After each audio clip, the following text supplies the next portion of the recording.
Сәлеметсіңдер ме оқушылар? Бүгінгі жаңа сабағымыздың тақырыбы химиялық элементтердің табиғи топтары.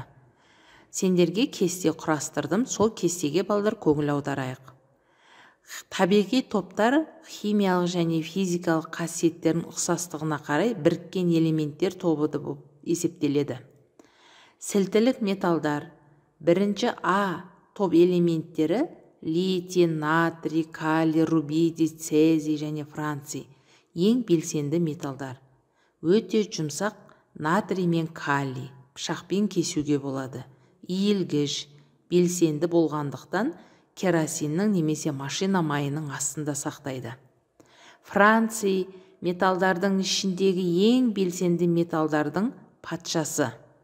Бұл жерде сілтілік металдардың физикалық қасиеттеріне келетін болсақ, балдар, литий бізде жұмсақтау болады, натрий жұмсақ, ал калий бізде өте жұмсақ металдардың құрамына жатады. Галогендер бізде 7-ші А топша элементтері фтор, хлор, бром, йод, астат. Бұлар ең белсенді бейметалдар. Өте қауіпті, түстері алуан түрлі, жабық ыдыста сақтайтын элементтер. Тұз түзушілер. Бұлар галогендерді біз тұз түзушілер деп атаймыз. Металдармен өте шабытты әрекеттесіп тұз түзетіндіктен солай атаймыз. Фтор бейметалдардың ішіндегі ең белсенді бейметалдардың патшасы. Инертті газдар. Бұларды бекзат газдар деп те атаймыз. 8-ші А топ элементтері. Осы топтағы элементтер бізде инертті газдарға жатады. Олар гелий, неон, аргон, криптон, ксенон, радон, олар газдар. Инертті газдар қолданылуы. Көпшілігі аэропорттарда қолданылады. Мысалға гелий жарылғыш газ, сутектің орнына қолданады. Аргон металдарды дәнекерлеуде, аргон немесе неон жарнамалық лампаларда қолданылады екен. Галогендердің физикалық қасиеттері осы жерде кестеде көрсетілген балдар. Фтор бізде ашық сары газ, хлор сарғыш жасыл газ, бром жасыл қоңыр сұйықтық, йод қара күлгін қатты затқа жатады екен. Келесі бізде ауыспалы металдар. Ауыспалы металдар бізде қосымша топша металдары. Олар алтын, күміс, платина тағы басқа жылу және электр өте күшті өткізеді. Химиялық процестерді катализатор дегенде жиі қолданылады.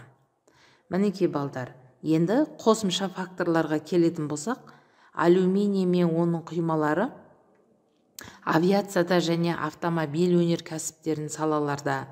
Европа деген элемент Европаның құрметіне аталған теледидар мен компьютер экрандарының қызыл түсін сапасын арттырады екен.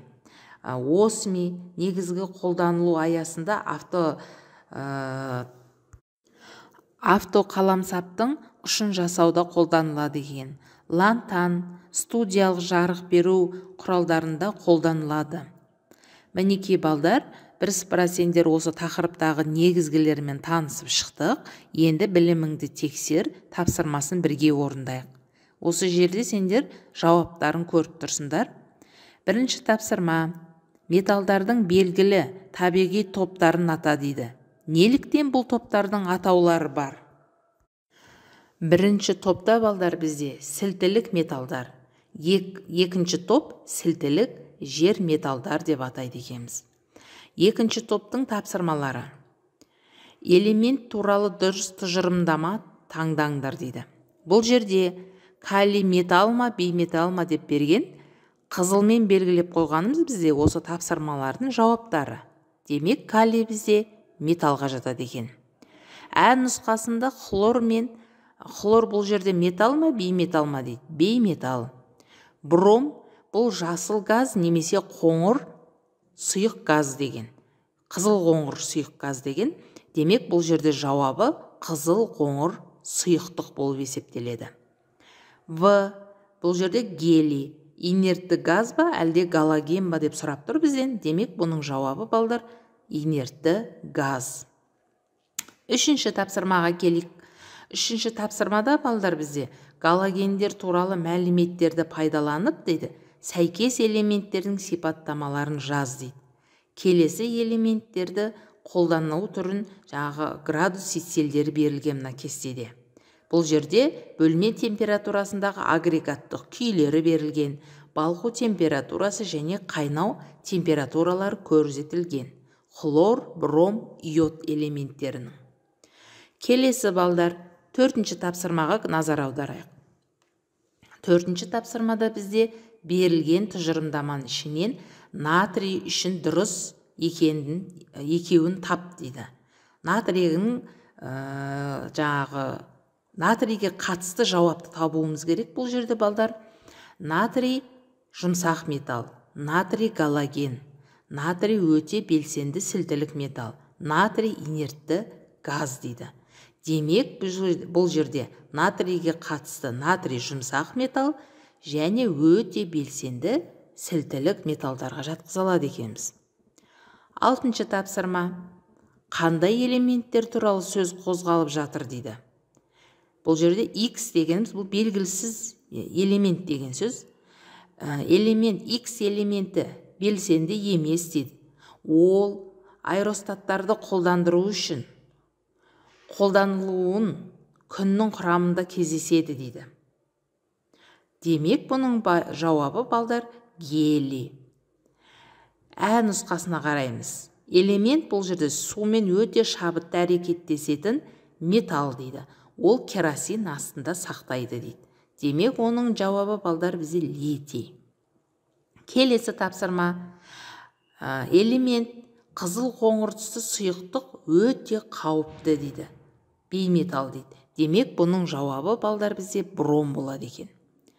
Алтыншы тапсырма.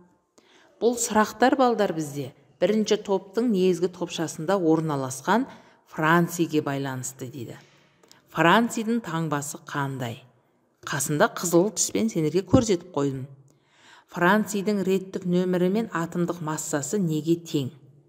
Реттік нөмірі 87-ге, атомдық массасы 223-ге тең балдар.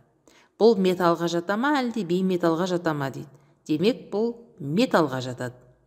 Қай топта орналасқан? Бірінші топта орналасқан элемент. Франция сумен әрекеттескенде қандай қосылыс түзеді? Демек, бұл жерде балдар сілті түзеді. Францияды қалай сақтайды? Францияды керосинде сақтайды екен. Мінекей Д нұсқасының жауабы бізде 27 градус Цельсий, реттік нөмірі 87 екен. Келесі сұрақта балдар бізде 7-17 топта орналасқан астат туралы беріліп тұр. Астаттың таңбасы дейді. Қасына сендерге таңбасын көрсетіп қойдым балдар. Астаттың реттік нөмірі бізде 85, атомдық массасы 110-ға тең. Бұл элемент бізде бейметалл. Ол қандай табиғи топқа жатады? Демек, бұл астат галоген топшасына жатады екен. Астаттың агрегаттық күйі қандай?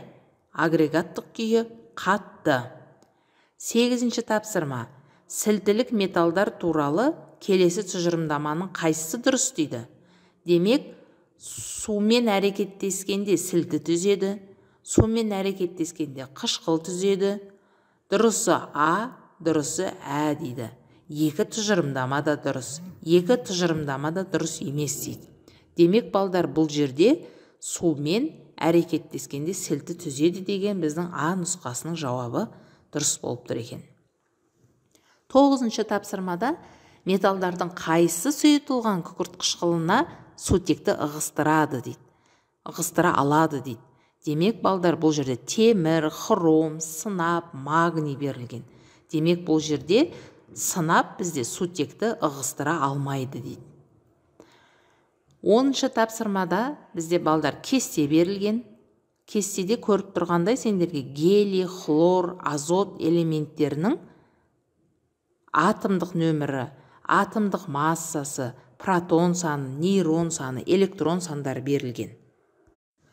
Демек, бұл кестеде сендерге сұрау белгі тұрған жердегі элементті табуымыз керек. Атомдық нөмірі 18, атомдық массасы 40, протон саны 18, нейтрон саны 22, электрон саны 18.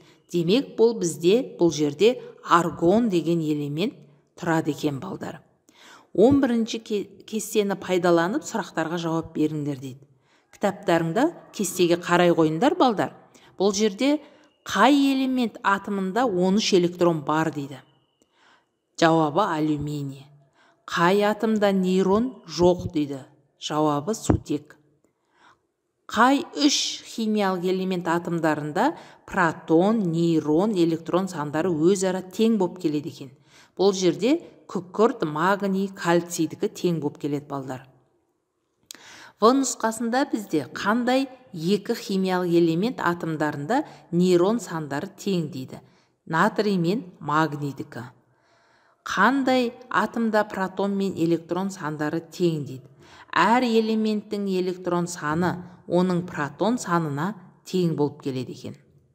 Балдар, 12-ші тапсырмаға қарай қойыңдар.